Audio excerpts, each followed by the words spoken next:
Roots and formative years. The Dias Experience, 1932 to 1954. Johnny Cash begins his autobiography not with the roar of the crowds, but with the quiet, often harsh realities of his childhood in Dias, Arkansas. This section is crucial for understanding the man he became. Poverty and the Great Depression. Cash paints a vivid picture of life as a sharecropper's son during the Great Depression.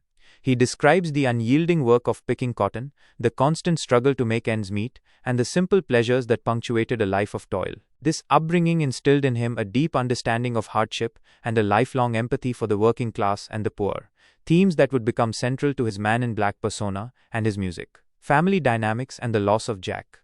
His family was deeply religious, and this early exposure to gospel music and church hymns laid the foundation for his spiritual journey. He speaks warmly of his parents, Ray and Carrie, and his siblings. However, the most profound event of his early life, and one he revisits throughout the book, is the accidental death of his older brother Jack. Jack was a devout and righteous young man, and his death, when Johnny was just 12, left an indelible mark. Cash carries the guilt of not being there, and Jack's memory serves as a moral compass and a constant reminder of life's fragility and the importance of living righteously. This loss is a wellspring of both sorrow and spiritual seeking for Cash. First exposure to music. Despite the poverty, music was a constant presence. He talks about listening to the Grand Ole Opry on the radio, singing gospel songs with his family, and developing an early ear for melodies and storytelling. This nascent love for music provided an escape and a burgeoning sense of purpose. Military service. Cash recounts his time in the Air Force, stationed in Germany. This period was transformative. It broadened his horizons, exposed him to different cultures, and crucially, was where he bought his first guitar. He began writing songs, honing his performing skills for his fellow servicemen, and realizing that music was more than just a hobby. It was his calling. He also learned Morse code, which later became a source of amusement and a testament to his unique skill set. Meeting Vivian Liberto. He recounts meeting Vivian Liberto, his first wife, in San Antonio, Texas, before his deployment. Their courtship through letters, during his time overseas, forms an important part of his early adult life narrative. 2. The Sun Records years and the rise to stardom, 1955, early 1960s. This section details Cash's entry into the professional music world and the birth of his legendary career. Auditioning for Sam Phillips.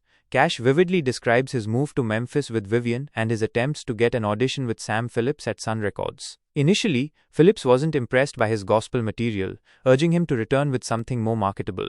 This led to the formation of the Tennessee 2, later the Tennessee 3, with Luther Perkins and Marshall Grant, and the development of his signature Boom Chicka Boom sound. Early hits and the sound. He recounts the recording of his first hits, Cry, Cry, Cry, and Hey Potter, followed by the groundbreaking Folsom Prison Blues and I Walk the Line. He explains the minimalist, driving sound that set him apart and resonated with audiences. He acknowledges Phillips's genius in recognizing raw talent and allowing artists creative freedom. Touring and the music scene. Cash describes the grueling life of touring, often with other Sun Records artists like Elvis Presley, Carl Perkins, and Jerry Lee Lewis. He shares anecdotes about the camaraderie and rivalries among these burgeoning stars. He reflects on the explosive energy of rock and roll and his unique position as an artist who bridged country, rockabilly, and folk. The seeds of trouble.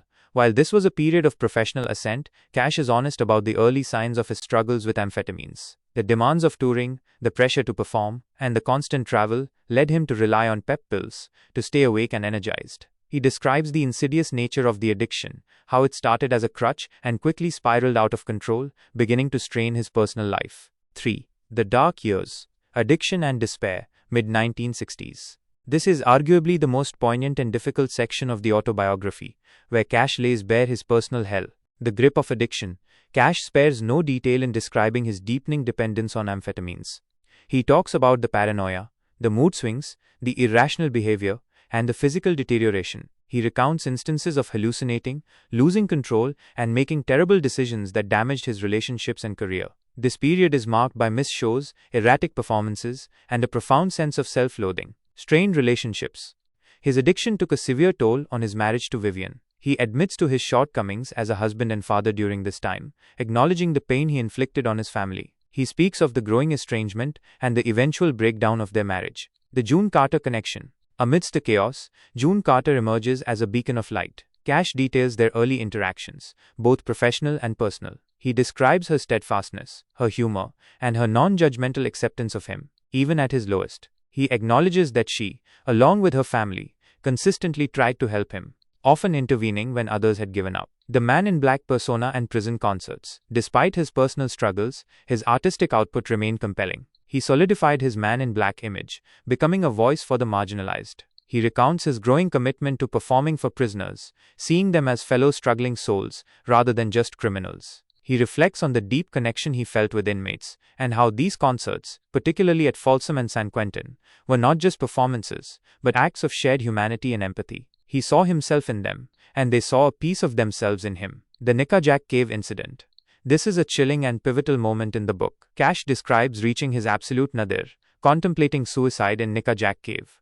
He recounts feeling a profound sense of hopelessness, and calling out to God.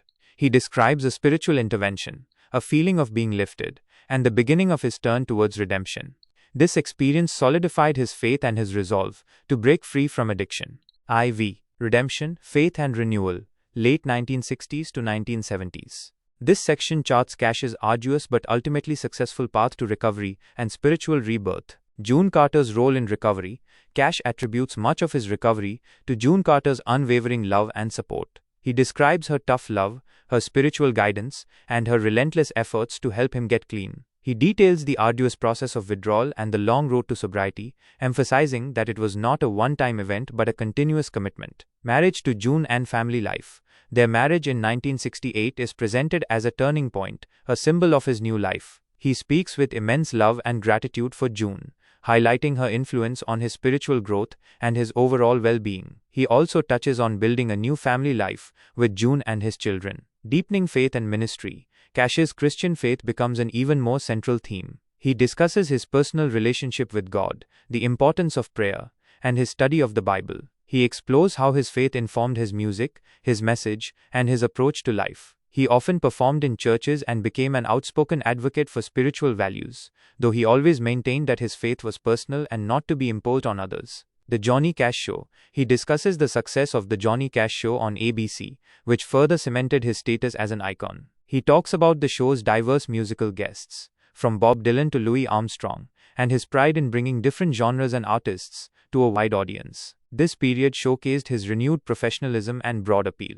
Continued activism for the marginalized. His commitment to social justice remained strong. He continued to advocate for prisoners, Native Americans, and other disenfranchised groups, using his platform to raise awareness about their struggles. He saw himself as a voice for those who had none. V. Later Life and Reflections, 1980s to 1990s. The final sections of the autobiography offer a more reflective and retrospective view of his life, career, and legacy. Health struggles and mortality. Cash is candid about his later health issues, including battles with pneumonia, autonomic neuropathy, and other ailments. He discusses the physical challenges of aging and the resilience required to continue performing. He reflects on the passage of time and the inevitability of mortality, but always with a sense of peace rooted in his faith. The American Recordings. He touches on his critically acclaimed American Recording series with Rick Rubin, which revitalized his career and introduced him to a new generation of fans. He expresses his appreciation for Rubin's vision and their unique collaboration, which allowed him to record deeply personal and often raw songs. Legacy and authenticity. Cash reflects on his own legacy, the meaning of his Man in Black persona, and his desire to remain authentic. He addresses common myths and misconceptions about his life, aiming to set the record straight, in his own words. He emphasizes that he was never perfect, but always strived to be honest in his music and his life. Gratitude and lasting love.